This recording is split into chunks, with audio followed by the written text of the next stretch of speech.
très heureux d'être parmi vous.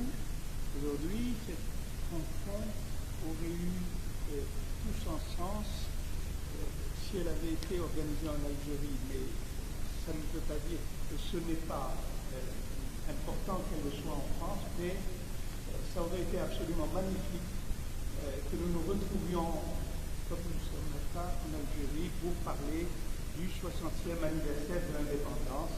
Ça n'a pas été fait. Donc, merci à Ali de nous avoir invités, d'avoir organisé cette rencontre.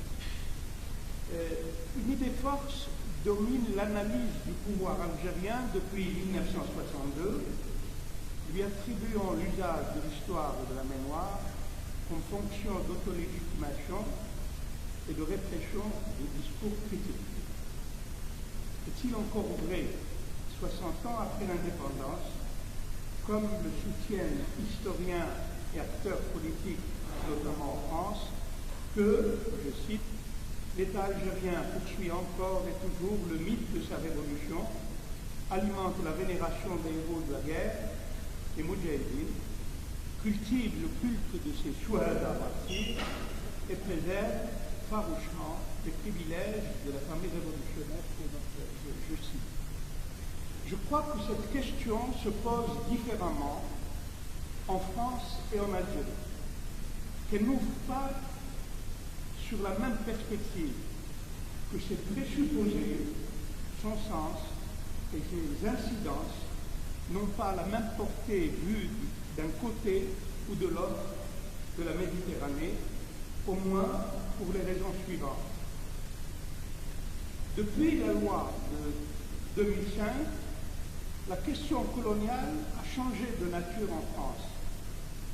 Elle n'est plus posée dans une perspective d'analyse critique de l'échec historique de la colonisation, mais dans celui d'une volonté de sa réhabilitation.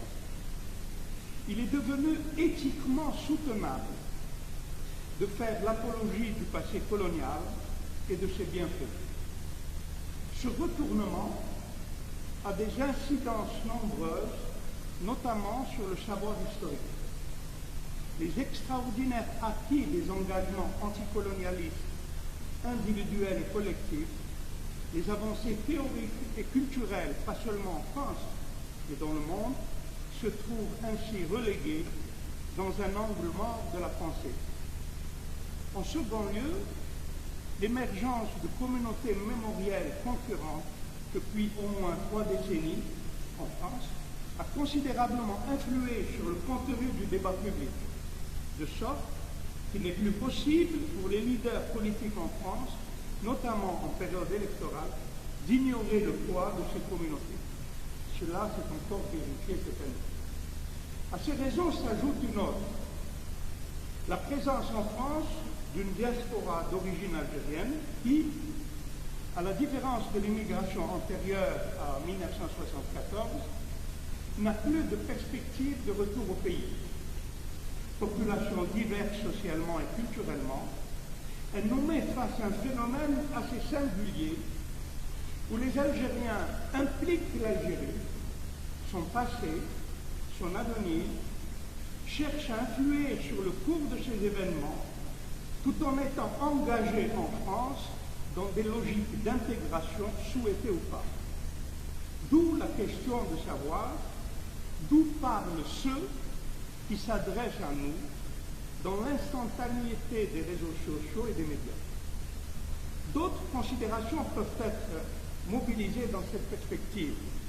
Je m'en tiens à celle-là comme préalable à mes observations sur la question: la rente mémorielle est-elle aujourd'hui pour le pouvoir algérien toujours aussi rentable, prégnante dans sa relation à la société et déterminante dans sa relation à la France? L'usage de l'histoire et de la mémoire dans le discours et les pratiques de légitimation du pouvoir algérien depuis 1962, sous la forme d'une rente mémorielle, est aujourd'hui un sujet bien documenté et analysé dans ses aspects historiques, institutionnels et politiques. Cette rente tire sa légitimité de la participation à la guerre de libération nationale et d'un patrimoine symbolique commun elle s'adosse à une rente économique. Je cite là législative 2014-2020. Cette logique birentière trouve dans le système d'État néo-patrimonial. J'arrive jamais à prononcer ce mot. Bien, je vais le sauter. Je cite Saïd Boudjidjoum 2020. Sa forme idéale, en effet, les institutions de l'État développent des pratiques de clientélisme et d'allégeance au pouvoir permettant d'obtenir des passe-droits pour l'accès au contrôle des ressources économiques. Or, la rente mémorielle comme possibilité d'accès à des privilèges est forcément menacée par ses propres limites et celles inéluctables du temps qui passe, la disparition physique des membres du groupe et l'arrivée massive de générations qui n'ont pas la même relation au passé révolutionnaire. En outre, parce qu'elle est un accaparement indu par un groupe social d'un bien éminemment collectif, patrimoine symbolique de la guerre de libération, la rente mémorielle est nécessairement exclusive, autoritaire, sectaire. Elle l'est autant quand elle légitime l'appropriation privative des ressources de la nation, elle aussi patrimoine commun. Les valeurs censées être sa vertu, le sens du sacrifice, l'intérêt collectif, l'amour de la patrie, etc., apparaissent en flagrante opposition avec le système birentier et le mettent sans cesse sous la menace de la contestation du nombre de ses exclus. Ce système a connu son âge d'or, mais entre 1962 et 1980, 4 crises successives ont transformé le rapport au passé et son usage dans le discours politique de légitimation. Rappelons brièvement ces moments forts et leur implication. Avril 80, manifestation en Kabylie et à Alger en avril, pour réclamer la reconnaissance de l'identité de la langue amazigh. Elle a rendu visible la diversité culturelle constitutive de la société algérienne et basculé le vide de son arabité exclusive.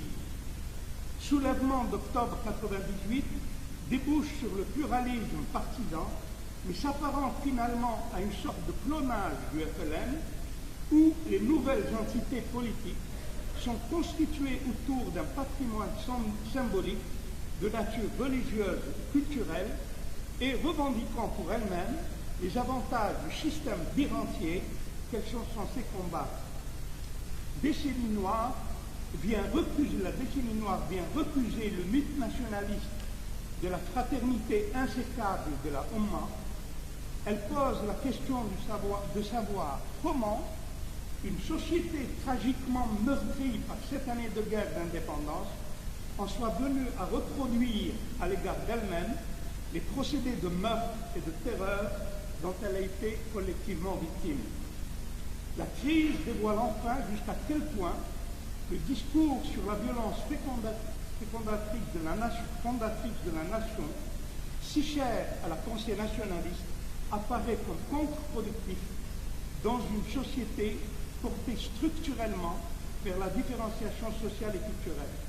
Les inégalités et les ségrégations de toutes sortes, l'autoritarisme politique portent en eux-mêmes de quoi alimenter un potentiel de réaction violente risquant à tout moment d'embraser la société. La tragédie de 2001 qui débouche finalement par la reconnaissance de la langue berbère, c'est-à-dire comme langue nationale à côté de l'arabe dans la Constitution de 2002, puis comme langue officielle en 2016, et l'instauration de l'Eid comme fête nationale, chômée et payée, achève un cycle historique. Quels effets ces crises ont-elles eu sur le discours de légitimation par l'histoire? La multiplication des mémoires concurrentes qui se posent et s'opposent dans une logique d'exclusion, révélant jusqu'à quel point la rhétorique nationaliste reste prégnante et la structure mémoire rente prédomine dans la culture de la société. Les crises et leurs solutions font la démonstration que le système birentier peut parfaitement s'accommoder des rivalités mémorielles pourvu qu'elles n'entravent pas sa logique. Le système procède par l'intégration des classements dans ces réseaux de connivence compte tenu de l'évolution des rapports de force dans la société. Ces logiques s'avèrent dans cette perspective redoutable pour amortir les chocs et absorber, pour pérenniser le système, indépendamment des formes et des contenus des légitimations dont il se parle. Dès lors, il est important de réévaluer à l'aune de ces évolutions le rôle et la rhétorique de la rente mémorielle dans les dynamiques politiques et culturelles actuelles. Le mouvement Hirak a de ce point de vue apporté des éléments de réponse dans cette perspective. Quand le 19 février 2019, des centaines de manifestants à Funchal jettent à terre le portrait de Bouteflika, le piétinent rageusement, les réseaux sociaux donnent immédiatement à la scène une résonance nationale à forte valeur.